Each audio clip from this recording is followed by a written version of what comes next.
Hi மக்களே, welcome back to our channel. இன்றைக்கி வீடியோவில் என்ன பார்க்க போகிறோன்னு பார்த்தீங்கன்னா, இன்றைக்கி ப்ளவுஸை எப்படி கட் பண்ணுறதுன்னு பார்க்க போகிறோம். லைனிங் ப்ளவுஸு ஸ்டெப் பை ஸ்டெப்பாக நல்லா புரியுற மாதிரி இதில் தெளிவாக பார்க்கலாம். வாங்க வீடியோக்குள்ளே போகலாம். இந்த மாதிரி யூஸ்ஃபுல் கண்டென்ட்டுக்கு நம்ம சேனலை மறக்காமல் சப்ஸ்கிரைப் பண்ணி வச்சுக்கோங்க. இப்போது இந்த சாரீக்கு தான் நம்ம ப்ளவுஸ் ஸ்டிச் பண்ண போகிறோம். அதுக்கு சாரியில் ஃபஸ்ட்டு துணி கொடுத்துருப்பாங்க, ப்ளவுஸுக்குன்னு துணி கொடுத்துருப்பாங்க. அந்த துணியை நம்ம கரெக்ட் அளவில் நம்ம கட் பண்ணி எடுக்க போகிறோம்.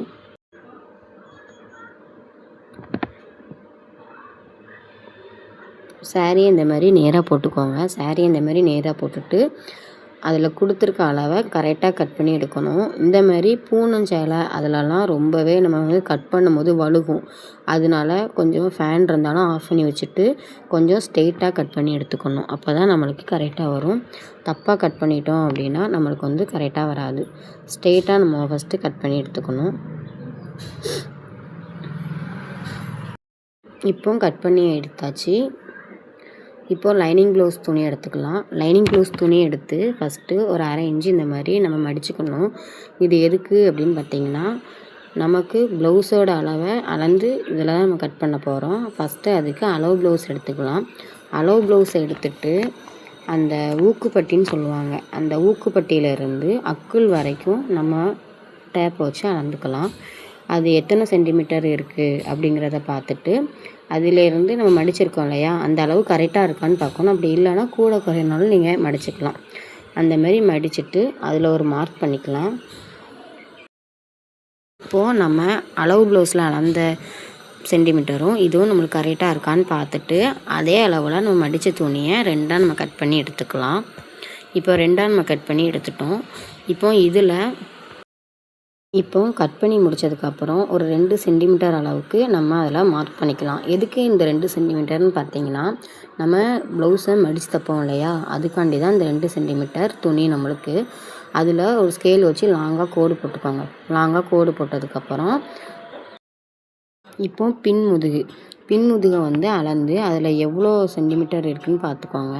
அதில் இருக்க அளவை அப்படியே நம்ம எடுத்து நம்ம ஏற்கனவே மார்க் பண்ணியிருக்கோம்ல, அந்த மார்க்கில் நம்ம வந்து அளந்து எடுத்து வச்சுக்கலாம். இப்போ மார்க் பண்ணியாச்சு. இதையும் ஒரு லாங் ஸ்கேலால் 2ஆக மடிச்சுக்கோங்க. 2ஆக மடிச்சுட்டு எதுக்கு இப்படி 2ஆக மடிக்கிறோம் அப்படின்னா, இனிமேல் தான் நம்ம ஷோல்டர், முன்கழுத்து, பின்கழுத்து, கை, பட்டி, பூப்ஸ்க்கெல்லாம் நம்ம இனிமேல் தான் அளவே இன்னும் கட் பண்ணி எடுக்க போகிறோம். இப்படி 2ஆக மடித்ததுக்கு இப்போ பின்கழுத்துக்கு அளவு எடுத்துக்கலாம். பின்கழுத்துக்கு அந்த ஷோல்டர்லேருந்து பின்கழுத்து அளவு எவ்வளோ இருக்குது அப்படின்னு எடுத்துகிட்டு அதையும் நம்ம அதில் மார்க் பண்ண போகிறோம். நம்ம ஏற்கனவே ஒரு 2 இன்ச்சு முன்னாடி நம்ம ஒரு மார்க் பண்ணி வச்சுருக்கோமா, அதிலேருந்து பின்கழுத்து எவ்வளோன்னு பார்த்துட்டு அதை மார்க் பண்ணி ஷோல்டர் அளவு எடுத்து வச்சுருக்கோம்ல, அதுக்கு நடுஸில் வச்சு அது எந்த அளவில் இருக்குது அப்படின்னு ஒரு மார்க் பண்ணிக்கணும். இப்போ அளந்துருக்கிறதுல ஸ்கேலை வச்சு ஒரு 3 டாட், அதாவது ஃபஸ்ட்டு லாஸ்ட்டுன்னு ஒரு 2 டாட் வச்சுக்கோங்க. நடுஸில் இருக்கிறது தான் நம்ம வந்து ப்ளவுஸோட அளவு எடுத்துருக்கோம்ல, அந்த டாட்டு. இப்போ இதெல்லாம் நம்ம ஜாயின் பண்ணணும். இப்போது இந்த 3 டாட்டும் கொஞ்சம் வளைவாக நீங்கள் வந்து அதில் வரைஞ்சிக்கணும். வளைவாக நீங்கள் மார்க் பண்ணிட்டீங்க அப்படின்னா, அதுக்கப்புறம் நீங்கள் மேலே எடுத்து வச்சுருக்க 2லேயும் கீழே பாதியும் மேலே ஃபுல்லாகவும் இருக்கணும். அது 2ம் ஒன்றாயிடக்கூடாது. நீங்கள் ஃபஸ்ட்டு மார்க் பண்ணியிருக்கீங்களா, அதில் கீழே பாதி, 2ஆவது மார்க் பண்ணியிருக்கிறது கொஞ்சம் ஃபுல்லாக அதுமாரி எடுத்துகிட்டு ஃபஸ்ட்டு மார்க் பண்ணதுலேருந்து மேலே எடுத்துருக்கீங்களா, நீங்கள் வச்சுருக்க மார்க்கரை அப்படியே எந்தெந்த இடத்துல மார்க் பண்ணியிருக்கீங்களோ அதில் நீங்கள் வந்து எல்லாத்தையும் ஜாயின் பண்ண போகிறீங்க. அவ்வளோதான். இப்போது இதே மாதிரி அதுலேயும் ஒரு ஸ்ட்ரெயிட்டாக ஒரு கோடு போட்டுக்கலாம். இதேமாரி ஸ்ட்ரெயிட்டாக ஒரு கோட் போட்டாச்சு. இப்போது இந்த வந்து எல் ஷேப்பில் இருக்கலாம், அதில் வந்து நம்ம வந்து வளைவு கொடுக்கணும். அதாவது வளைவு கொடுக்கும்போது நம்மளுக்கு கரெக்டாக கொடுக்கணும். கட் பண்ணும்போது நம்ம நீட்டாக கட் பண்ணணும். இப்போ நம்ம அதுக்கு வளைவு கொடுத்துடலாம். வளைவு கொடுக்கும்போது ஒரு இன்ச்சோ 2 இன்ச்சோ கூட்டி எடுத்துக்கோங்க. ஏன்னா நம்ம கட் பண்ணும்போது அப்போ தான் கரெக்டாக வரும்.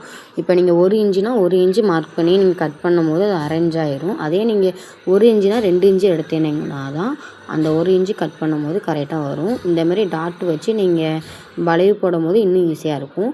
நீங்கள் இந்த எல் ஷேப்பில் எடுத்ததை இந்தமாரி மார்க் பண்ணி வளைவு பண்ணும்போது இன்னும் கொஞ்சம் பெண்ட் பண்ணி வளைஞ்சிங்கன்னா உங்களுக்கு கொஞ்சம் கட் பண்ணதுக்கு இன்னும் கொஞ்சம் ஈஸியாக இருக்கும். இப்படி 2 சைடும் நல்லா பெண்ட் பண்ணி வரைஞ்சிக்கோங்க. பெண்ட் பண்ணி வரைஞ்சாதான் உங்களுக்கு கட் பண்ணணும். இப்போ கட் பண்ணிடலாம். கட் பண்ணும்போது கரெக்டாக அந்த வளைவில் ஒரு கையை வச்சு நம்ம கொஞ்சம் அந்த துணியை கொஞ்சம் பெண்ட் பண்ணால் தான் கரெக்டாக அந்த வளைவு வரும். ஃபஸ்ட்டு வேணும்னா ஒன்று தான் கட் பண்ணியிருக்கு, அதாவது 2ஆக மடித்து போட்டுறீங்களா, அதில் மொத்தமாக கட் பண்ணிடக்கூடாது. நீங்கள் மடித்த பகுதியை மட்டும்தான் கட் பண்ணணும், அப்போ தான் நமக்கு வந்து கரெக்டாக வரும். இப்போது வளைவை கரெக்டாக வச்சு நம்ம கட் பண்ணி எக்ஸ்ட்ரா இருக்க துணியை மட்டும் எடுத்து வெளியே வச்சுக்கலாம். அதே மாதிரி தான் கீழே நம்ம கொடுத்துருக்க வளைவுலையும் நம்ம வந்து கட் பண்ண போகிறோம். கீழே கொடுத்துருக்க வளைவுலையும் அதேமாரி வளைவாக தான் நீங்கள் கட் பண்ணணும். அதுக்கு மேலேயோ கீழேயோ நீங்கள் வந்து தப்பாக கட் பண்ணிடக்கூடாது. கரெக்டாக இப்படி கட் பண்ணதுக்கப்புறம் எக்ஸ்ட்ரா இருக்க துணியெல்லாம் தனியாக எடுத்து வச்சுக்கோங்க. நம்ம முன்கழுத்துக்கு ரெடி ஆகிட்டு, இப்போ முன்கழுத்து கரெக்டாக இருக்கா, வளைவுலாம் கரெக்டாக இருக்கான்னு ஒரு டவுட் இருந்தால் நீங்கள் அளவு ப்ளவுஸை வச்சு நீங்கள் ஒரு நிமிஷம் அளந்து எடுத்துக்கலாம். அதுக்கப்புறம் பார்த்தீங்கன்னா பின்கழுத்து நம்ம எவ்வளோ தூரம் வேணுமோ அவ்வளோ தூரம் அந்த மார்க்கரை வச்சு நம்ம மார்க் பண்ணியிருப்போம்ல. இப்போ நம்ம வெட்டினது போக மீதி இருக்க துணியை நம்ம ஏற்கனவே ஒரு 2 சென்டிமீட்டர் மட்டும் மடித்து தைக்கிறதுக்கு விட்ருக்கோம்ல, அந்த துணியிலேருந்து மேலே, அதாவது பின்கழுத்து ஷோல்டரை மட்டும் கரெக்டாக எடுத்து அதில் ஒரு மார்க் பண்ணிக்கோங்க. இது வந்து பார்த்திங்கன்னா நம்ம ஊக்கு மாட்டுற இடத்துல வந்து எவ்வளோ வேணுமோ அதே அளவு ப்ளவுஸ் வச்சு நல்லா கொஞ்சம் டார்க்காக போட்டுக்கோங்க. இப்போ அதே மாதிரி அந்த மார்க் பண்ணதை அப்படியே கொஞ்சம் ஒரு கோடு போட்டுக்கலாம். அதாவது ஷோல்டர் சைஸும் ஏற்கனவே நம்ம அளந்து வச்சுருக்கோம், அந்த சைஸை அப்படியே போட்டுட்டு அப்படியே மேலே ஒரு கோடு போட்டுக்கலாம். இப்போ அதே மாதிரி தான் நம்ம இதில் என்ன பண்ண போகிறோம்னு பார்த்தீங்கன்னா, அந்த எல் ஷேப்பில் இருக்கிறத ஒரு ரவுண்டு, அதாவது வளையம் ஒரு 1 இன்ச்சு 2 இன்ச்சுன்னு சொன்னோன்னா அதே மாதிரி நீங்கள் கொஞ்சம் வளைவாக எடுத்துக்கோங்க. இந்தமாரி வளைவாக எடுத்தால் தான் நம்மளுக்கு கட் பண்ணதுக்கு நல்லாயிருக்கும். இப்போ இதை வந்து அப்படியே சேஃபாக நம்ம வந்து கட் பண்ண போகிறோம். இதை அப்படியே கட் பண்ணிவிட்டு இப்போது மீதி இருக்க துணியில் வந்து நம்ம பட்டிக்கு தான் அளக்க போகிறோம். பட்டி வந்து எப்படின்னா, லைனிங் ப்ளவுஸ் வச்சு நீங்கள் இந்த பட்டி வைக்கிறனால அந்த துணி வந்து கொஞ்சம் உரத்த துணியாக இருக்கும். அதனால் நீங்கள் வந்து ஒரு 3 துணி 4 துணி வச்சா போதும். அதுவே நீங்கள் வந்து சாதா ப்ளவுஸ் தைக்கிங்க அப்படின்னா கொஞ்சம் கனமாக அதுக்கு 4 துணி போட்டுக்கோங்க. இப்படி லைனிங் ப்ளவுஸில் கொஞ்சம் துணி தடிமனாக இருந்தால் ஒரு 3 துணி, இதே மாதிரி தான் வச்சு அளந்து அதிலே நீங்கள் வெட்ட போகிறீங்க.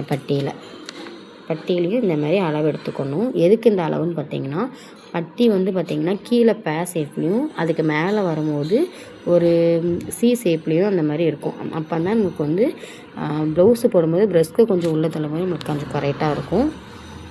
இந்த மாதிரி கொஞ்சம் நல்லா வளைவாக வெட்டிக்கணும். வளைவாக வெட்டினீங்கன்னா தான் உங்களுக்கு கொஞ்சம் ப்ளவுஸ் போடும்போது கம்ஃபர்டபுளாகவே இருக்கும் உங்களுக்கு. இந்த மாதிரி வெட்டிக்கோங்க. இந்த மாதிரி 2 சைடு பட்டிக்கும் நல்லா வெட்டி எடுத்துக்கலாம்.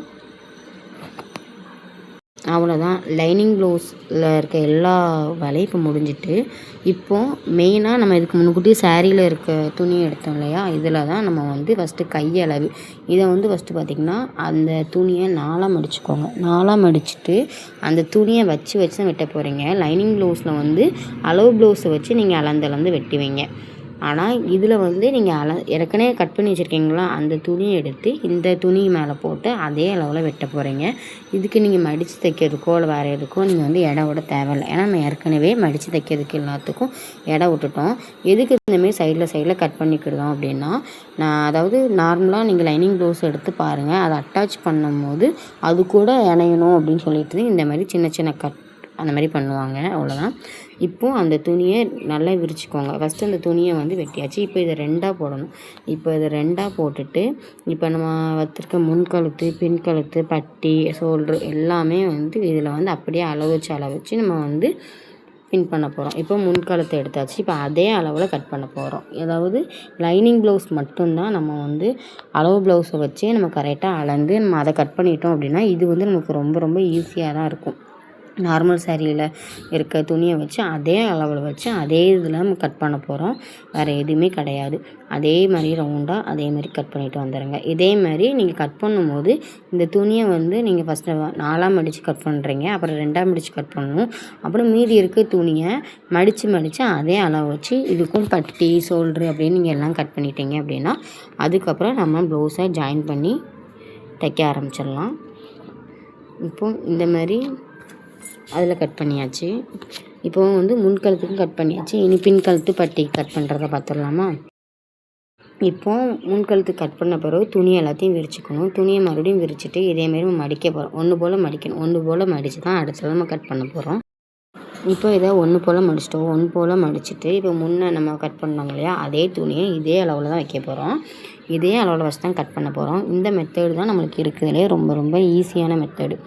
ஏன்னா இந்த மெத்தடில் நம்ம கட் பண்ணும்போது நம்மளுக்கு கொஞ்சம் அளவு எடுக்க வேண்டாம். அதேமாரி நம்ம மடித்து தைக்கிறதுக்கு துணியும் நம்ம வந்து விட வேண்டாம். இதில் எப்படி இருக்கோ அதே மாதிரி மேலே வச்சு வெட்டணும். என்ன இது பூனஞ்சேலை அப்படின்னு சொல்கிறதுக்காண்டி கொஞ்சம் ஃபேன் அந்த மாதிரிலாம் ஓடுனா கொஞ்சம் அந்த மாதிரி மடங்கிட்டு வச்சுட்டு அப்படின்னா நீங்கள் தப்பாக கட் பண்ணிடக்கூடாது. அது மட்டும் தான் கவனம். கொஞ்சம் அது வழுக்கிக்கிட்டே போகும். கொஞ்சம் சேஃபாக ஒரு டேபிள் வச்சு கட் பண்ணிங்கன்னா இன்னும் கொஞ்சம் நீட்டாக இருக்கும். இப்போ பட்டிக்கு இதுலேருந்து நம்ம ஏற்கனவே லைனிங் ப்ளவுஸ்லேருந்து பட்டிக்கு ஒன்று எடுத்துட்டோம். இப்போ லைனிங் ப்ளவுஸ்லேருந்து எடுத்தது போக இப்போ சாதாரண துணி இருக்குல்ல, இதுலேருந்து 2 அண்ணா எடுத்துக்கோங்க. ஏன்னா நீங்கள் லைனிங் துணி போடுறதுனால கொஞ்சம் உரத்ததாக இருக்கணும். 3 போதும். நார்மல் ப்ளவுஸ் தைக்கிறதுக்கு தான் நம்மளுக்கு வந்து 4 அண்ணா தேவை. அவ்வளோதான். இப்போ வந்து நம்ம கட் பண்ணி முடிச்சாச்சு. இந்த மாதிரி யூஸ்ஃபுல் கண்டென்ட்டுக்கு நம்ம சேனலை சப்ஸ்கிரைப் பண்ணி வச்சுக்கோங்க. அடுத்த வீடியோவில் நார்மல் ப்ளவுஸ்க்கு எப்படி இதே மாதிரி கட் பண்ணலாம் அப்படின்னு பார்க்கலாம். தேங்க்யூ ஃபார் யூர் வாட்சிங்.